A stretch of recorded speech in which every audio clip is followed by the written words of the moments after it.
with stocks rallying even in the face of the uncertainty. And certainly governments are acting as quickly as possible to ensure that there is money in the wallets of Canadians. That includes at the provincial level here in Ontario, where the government has unveiled a $17 billion plan to protect businesses, households, and public services from the fallout tied to COVID-19. Let's get some more perspective now from Rod Phillips, who is Ontario's finance minister. And Minister Phillips, you said there are moments that define a generation. COVID-19 is our moment. What has been your observation on how things are playing out here in Ontario?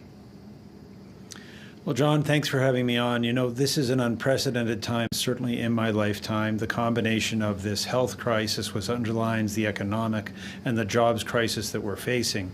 So this is a time when we all have to pull together, where we're working with our federal counterparts. I'm talking to Federal Minister Morneau almost daily, and of course with local governments and with businesses to try to take the right steps to get us through this. But the fact that there is a global pandemic, a health crisis underlying this, means that we have to take the steps we're doing, including the physical distancing that we've been asking people to do, the shutting down all but essential businesses, that we have to take those steps to flatten the curve, to get through the COVID-19 crisis. And of course, we have to make sure that we're supporting people along the way.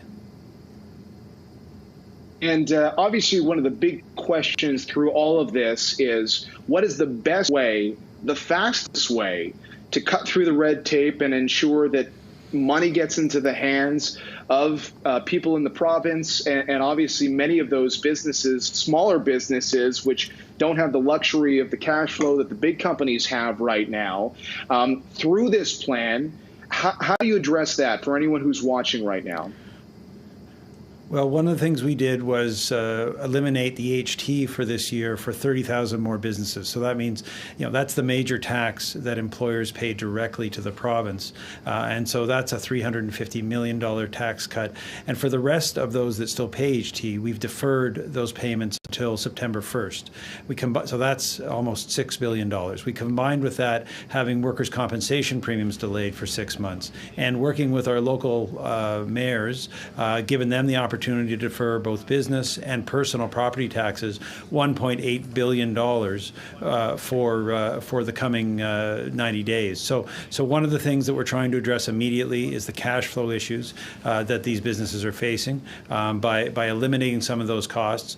Obviously, like my federal counterpart, we've been speaking with the banks and others, landlords, about the sensitivity that they can provide, and I've been pleased with how they've responded in terms of supporting their business customers, and with commercial landlords having those conversations as well. So that's on the business side. A different set of supports on the individual side. For 194,000 of our lowest income seniors, their checks will double starting next month. We've got a $200 check that will go out for every child 12 years of age and under, and a $250 check for every special needs child 20 years of age and under. The website to collect that will be set up on April 6th, so people can start to collect that. So we're working with our federal counterparts, we're working with our local government counterparts, and we're trying to get the money as quickly as we can into the hands of the people who need it, businesses and, of course, people.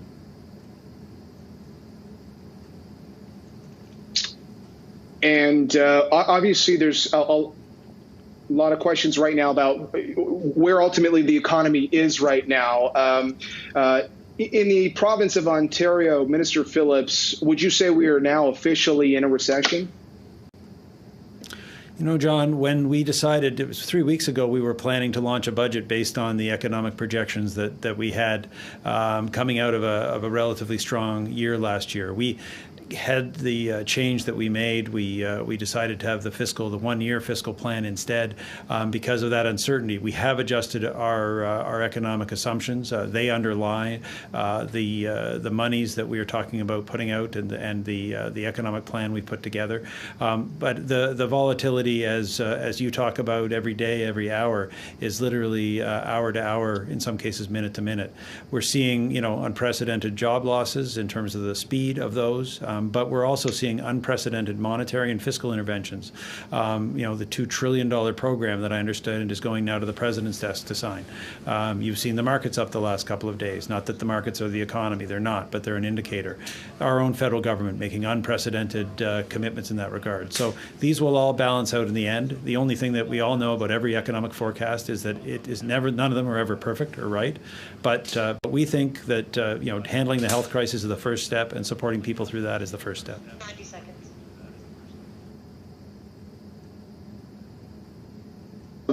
The idea of when people can expect to get back to work as part of what you are budgeting for, especially for those who are listening to you and they're wondering about, if they don't have their job for now or if they have to apply to a job again.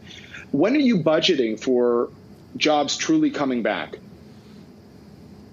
Well, as I said, we don't have a crystal ball. We know that unlike many other difficult economic situations that we've seen, this is really underlined by a health crisis, a global pandemic. So the thing that we know we need to do is listen to the experts, listen to our health professionals, do the physical distancing that they have told us to do, to get a handle and to slow the spread of COVID-19.